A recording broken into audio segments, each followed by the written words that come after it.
മേടിക്കണ്ടെന്ന് വിചാരിച്ചൊരു കാര്യം മേടിക്കാനായിട്ട് പോവാം കേട്ടോ. വേറെ ഒന്നുമില്ല, ഇനി ഒരു മാസം കൂടെ ഉള്ളൂ കേട്ടോ ക്ലാസ് തീരാനായിട്ട്. അത് ഫുൾ ടൈം ക്ലാസ്സും കാണത്തില്ല, എക്സാമും കാര്യങ്ങളും ഒക്കെ ആയതുകൊണ്ട് ഉച്ച വരെ ഉള്ളൂ കേട്ടോ. ഇപ്പോൾ അതേ പോകുന്നത് നമ്മുടെ കാത്തൂൻ്റെ ഷൂ പൊട്ടിപ്പോയി കേട്ടോ. നമ്മളത് തയ്ച്ചും ഒട്ടിച്ചും ഒക്കെ മാക്സിമം അവന് കൊടുത്തു നോക്കി കേട്ടോ.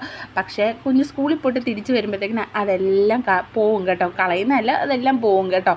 കാരണം കഴിഞ്ഞ വട്ടം ഉപയോഗിച്ച അതേ ഷൂ തന്നെ കേട്ടോ അവൻ ഈ വട്ടം ഉപയോഗിച്ചത്. പക്ഷെ മാക്സിമം അത് വിട്ടുപോയിട്ടുണ്ടായിരുന്നു. അങ്ങനെ അവൻ പറഞ്ഞു, എനിക്ക് ഷൂ ഇല്ലാതെ പോകാൻ പറ്റത്തില്ല, ടീച്ചർ ചോദിക്കുന്നു അങ്ങനെ എങ്ങനെയെന്ന് പറഞ്ഞ് 100 കാരണങ്ങൾ പറയുന്നുണ്ടായിരുന്നു കേട്ടോ.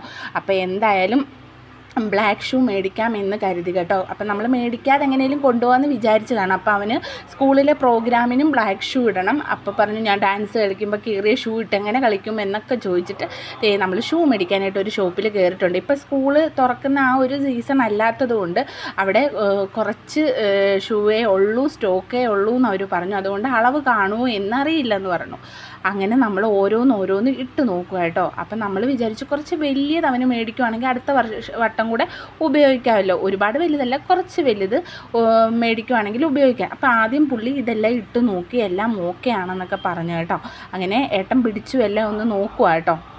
അങ്ങനെ ഓക്കെ ആയി എന്ന് പറഞ്ഞിട്ട് നമ്മൾ ആദ്യമേ ഇത് എല്ലാം റെഡിയാക്കി അത് എടുത്തു കേട്ടോ. അത് റെഡിയാക്കി എടുത്തപ്പോഴത്തേക്കിന് അവന് അത് കുറച്ച് ലൂസാണ്, അപ്പോൾ അതുകൊണ്ട് വേറെ വേണമെന്ന് പറഞ്ഞു കേട്ടോ. വീണ്ടും അയാൾ തപ്പി അടുത്തതേ സെറ്റാക്കി കൊടുത്തു കേട്ടോ. അങ്ങനെ അത് സെറ്റാക്കി കൊടുത്തപ്പോൾ ഏകദേശം ഒരു സെറ്റായിട്ടൊക്കെ വന്നിട്ടുണ്ട് കേട്ടോ. അങ്ങനെ ഈ ഒരു ഷൂ നമ്മളെടുത്തു കേട്ടോ. ഷൂവിന് ഭയങ്കര റേറ്റ് കേട്ടോ, ചെറിയ റേറ്റൊന്നുമല്ല, നല്ല റേറ്റ് കേട്ടോ. എന്തോ 500 സംതിങ് ആയിട്ടുണ്ട് കേട്ടോ, 549 രൂപ ആയിട്ടുണ്ടായിരുന്നു കേട്ടോ ഷൂവിന്. അപ്പോൾ സ്കൂൾ ടൈം ആ തുറക്കുന്ന സമയമാകുമ്പോൾ ബ്ലാക്ക് ഷൂവിന് ഇത്രയും റേറ്റ് ഇല്ലായിരുന്നു, വൈറ്റ് ഷൂവിനാട്ടോ നല്ല റേറ്റ്. അങ്ങനെ നമ്മൾ സ്കൂളിൽ കൊണ്ടുപോകാനുള്ള കുറച്ച് സാധനങ്ങളൊക്കെ മേടിക്കാനായിട്ട് ഇവിടെ ഒരു ബേക്കറി വന്നു കേട്ടോ.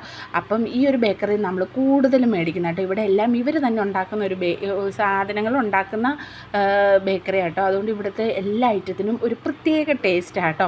അപ്പോൾ അടുത്ത് തന്നെ ആട്ടോ നാളെ തൈപ്പൂയത്തിൻ്റെ അമ്പലം ഉള്ളത്. അപ്പോൾ അവിടുത്തെ ആ ഉത്സവം കാര്യങ്ങളും ഒക്കെ ആയതുകൊണ്ട് സാധനങ്ങളെല്ലാം പെട്ടെന്ന് തന്നെ തീർന്നു പോയെന്ന് പറഞ്ഞു ഞങ്ങൾ ചെന്നപ്പോഴത്തേക്കിനും. അങ്ങനെ കുറേ ഐറ്റംസും കാര്യങ്ങളും ഒക്കെ ഉണ്ട് കേട്ടോ. അപ്പോൾ ജിലേബി കാണുമ്പോഴത്തേക്കിനും എൻ്റെ 2 മക്കളുടെ കണ്ണ് അങ്ങോട്ട് പോകും കേട്ടോ. ഒരാൾക്ക് പല്ലുവേദനയായിട്ട് ഇന്നലെ ആശുപത്രിയിൽ കൊണ്ടുപോയതേ ഉള്ളൂ കേട്ടോ. പിന്നെ ആ ജിലേബി വേണമെന്ന് പറഞ്ഞ് വാശി പിടിച്ച് അവിടുന്ന് കുറച്ച് ജിലേബിയൊക്കെ മേടിച്ചിട്ടുണ്ടായിരുന്നു കേട്ടോ.